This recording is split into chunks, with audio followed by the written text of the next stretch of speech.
مسلمانوں یاد رکھو، سب سے بڑی نیکی ایمان کے بعد یہ ہے کہ تم کسی کا دل خوش کرو، اور کھانا کھلانا اسی کی جو ہے وہ اسی ترت سے ہے، اسی کی ایک شکل ہے کہ غریب نواز فرماتے ہیں کہ اللہ کے ولیوں کی پہچان یہ ہے، اللہ کے مقبول بندوں کی پہچان یہ ہے کہ وہ بھوکوں کو کھانا کھلاتے ہیں۔ حدیث پاک میں آتا ہے کہ جو بندہ کسی بھوکے کو ایک لقمہ کھلا دے، صرف ایک لقمہ کھلا دے، تو اس بندے کے اور جہنم کے درمیان 70 پردے گرا دیے جاتے ہیں۔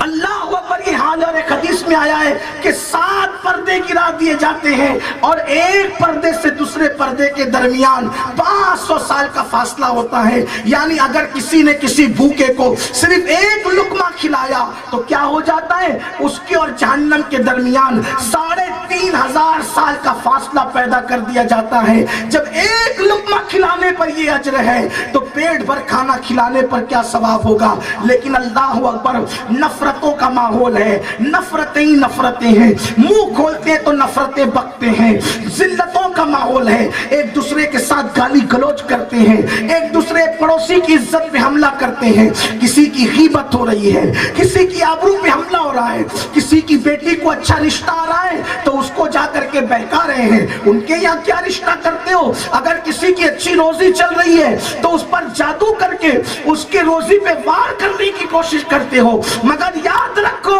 تم جادو کر کے اللہ کی دی ہوئی نعمت کو نہیں چھین سکتے۔ شیطان ہلاکان کر سکتا ہے، کسی کو جان سے نہیں مار سکتا، مگر یاد رکھنا کسی کی خوشیاں چھیننے والے اللہ تجھ سے ایسی خوشیاں چھینے گا کہ کبھی تجھے خوشی میسر بھی نہیں آئے گی، اور دوسروں کو خوشیاں دینے والے اللہ تجھے زمین کے اوپر بھی خوشیاں دے گا، تجھے زمین کے اندر بھی خوشیاں دے گا۔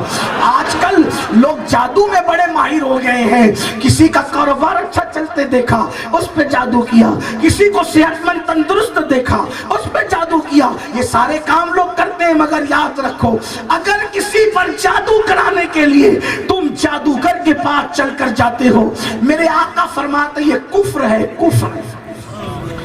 جادوگروں کے بعد جادو کرانے کے لیے جانا کفر ہے، اور جو کسی پہ جادو کرے یا کروائے، خود کرے یا کروائے، شب برات میں اللہ سب کو معاف کر دیتا ہے، لیکن جادو کرنے کرانے والوں کو معاف نہیں کرتا۔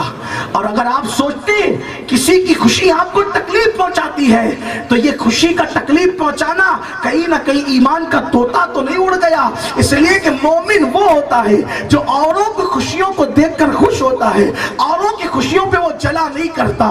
تو یہ سرکار غریب نواز جو ہندوستان آئے، ایک بڑا پیغام تھا، دل نہ توڑو، دل نہ توڑو، دل نہ دکھاؤ، دل کا خیال رکھو۔ اور غریب نواز نے کیسے دلوں کا خیال رکھا؟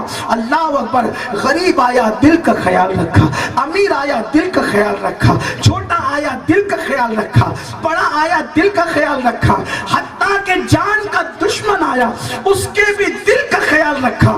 آپ کو بتاؤں، اللہ اکبر، غریب نواز کے پاس لوگ آتے تھے اور آ کر کہتے تھے، ان کو حلوہ سمجھتے تھے لوگ غریب نواز کو۔ ایک فقیر ہے انا ساگر کے کنارے درخت کے نیچے آنکھ بند کر کے سر جھکا کے بیٹھا رہتا ہے، ہمارا کیا بگاڑ لے گا؟